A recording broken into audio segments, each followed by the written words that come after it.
इन साथियों, फिर स्वागत है आप लोगों का द ब्लैक कंटिन्यूज के आपके एपिसोड खलबली में। अवैध रिश्ते, नाजायज संबंध, शादी के बाद की प्यार की डगर जो कि सिर्फ देती है तबाही और मिलती है सलाखें।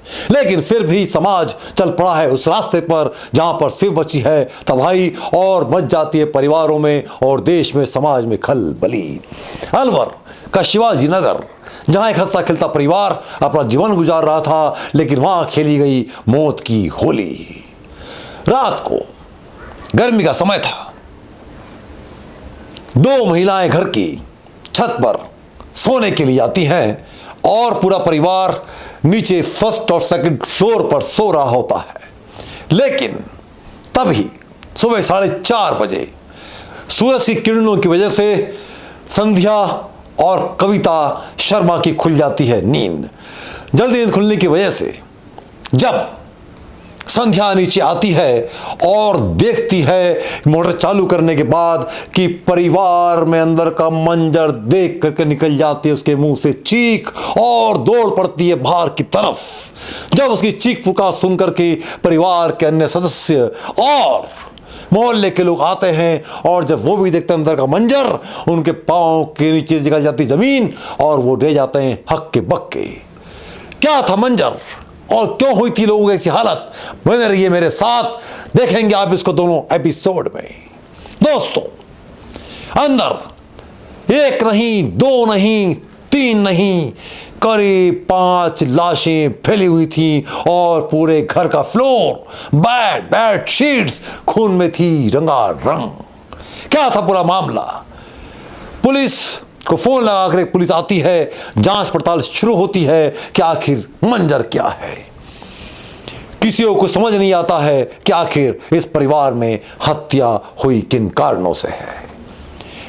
बनवारी लाल शर्मा का हंसता खेलता परिवार मध्यम वर्गीय परिवार था और सेकंड फ्लोर पर उसका छोटा भाई मुकेश का परिवार रहा करता था।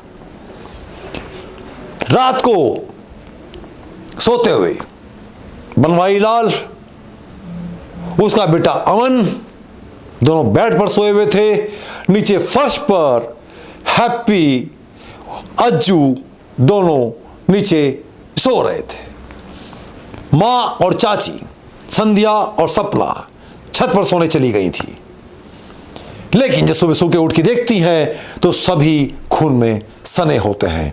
पुलिस की जांच प्रारंभ होती है और जब लाशों का पोस्टमार्टम कराने के लिए भेजा जाता है और रिपोर्ट निकल के आती है, वहां से पता लगता है कि लाशों को धधीरे तलवार से या किसी बहुत ही खतरनाक दुधारी तलवार से या चाकू से इनका वध किया गया है। लेकिन विशेष देखने वाली बात यह थी पोस्टमार्टम रिपोर्ट के अंदर कि किसी ने भी कोई भी हरकत, बचाव का पक्ष, किसी प्रकार के बचाने की हरकत या किसी प्रकार का कोई बचाव का प्रयास नहीं किया था। लेकिन मात्र अमन के शरीर के हाथों के ऊपर निशान थे। इससे प्रतीत होता था कि अमन ने इनसे निपटने के लिए कातिलों को देख लिया था और संघर्ष किया था। अब मामला यह था कि आखिर यह हत्या हुई किस वजह से है। पुलिस जब रास्तों को देखती है कि घर में आने का रास्ता और जाने का रास्ता एक ही था, एक ही रास्ते से परिवार या कोई अन्य अंदर आ जा सकता था। जब पुलिस देखती है, मालूम करती है कि गेट भी जो मेन द्वार था उसे खोलने के लिए कोई तोड़ने का, धकेलने का या किसी प्रकार से कुंडी तोड़ने का प्रयास नहीं किया गया था। यानी कि हत्या के पीछे कोई न कोई व्यक्ति ऐसा था जिसे घर का राज पूरा मालूम था और सहजता से कातिल घुस गया था घर के अंदर। जांच प्रारंभ होती है और कई सारे एंगल पर कार्य करती है। इसमें 3 बच्चे तो बनवारी लाल के थे और एक बच्चा निक्की उसके छोटे भाई का था। लेकिन मुकेश किसी कार्य से हत्या के 4 दिन पहले ही अलवर से कहीं और गया हुआ था और घटना के 2 से 3 दिन बीत जाने के बाद भी मुकेश संपर्क नहीं हो पा रहा था। तो कहीं न कहीं पुलिस को अंदेशा मुकेश के ऊपर भी जाता है। इसी बीच जब जांच चलती है तो परिवार की निगाह, परिवार में 10वीं क्लास से पास होने पर अमन को बनवारी लाल जी ने एक स्कूटी दिलवाई थी, स्कूटी नजर नहीं आती है। पुलिस की निगाह दौड़ती है स्कूटी के ऊपर कि हो न हो कातिल करने के बाद स्कूटी से भागे होंगे। स्कूटी की जांच प्रारंभ होती है और पुलिस चलती है उस डायरेक्शन में। अब जब पुलिस को यह पता लगता है कि कातिल ने बहुत ही जघन्य हत्याकांड किया है और कोई न कोई ऐसा शख्स मौजूद है जिसकी इस परिवार से गहरी रंजिश रही होगी, पुलिस इस एंगल पे काम करना प्रारंभ करती है और परिवार के बारे में मालूमात करती है।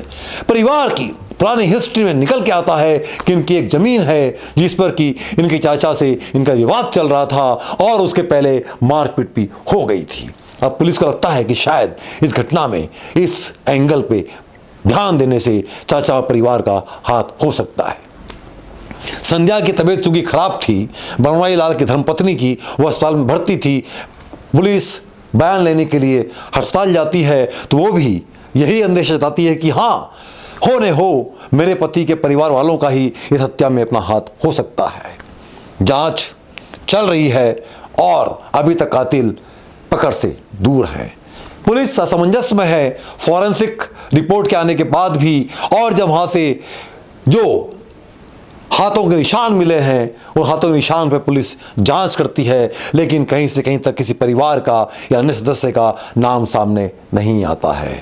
पुलिस की गुत्थी उलझती जा रही थी कि आखिर यह हत्या का अंजाम इतना, अगर किसी की रंजिश बनवारी लाल से होती या मुकेश से होती तो मात्र वो उनकी हत्या करता, पूरे परिवार की हत्या करने के पीछे क्या उद्देश्य हो सकता है।